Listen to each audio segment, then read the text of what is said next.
मामांच्या जीवावरती कुठलाही अनैतिक कारभार कुणी करू नका.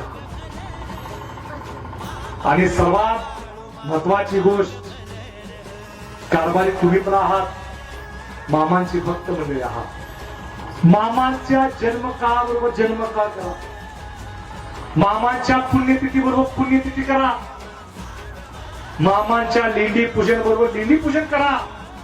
पण मामांच्या भंडाऱ्या सोहळ्याबरोबर भंडारा सोहळा कधी करू नका. याचं कारण तुम्हाला माहितीये काय? मामाने सांगून दिलेलं आहे. मामाने स्वतः तो भंडारा आदमापुरात निर्माण केलेला आहे.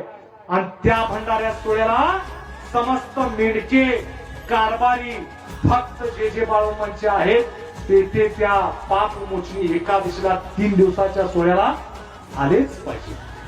त्या भंडाऱ्याच्या बरोबर कधी भंडारा करू नका, नाहीतर ईर्षेचं तत्व निर्माण केल्यासारखं आहे.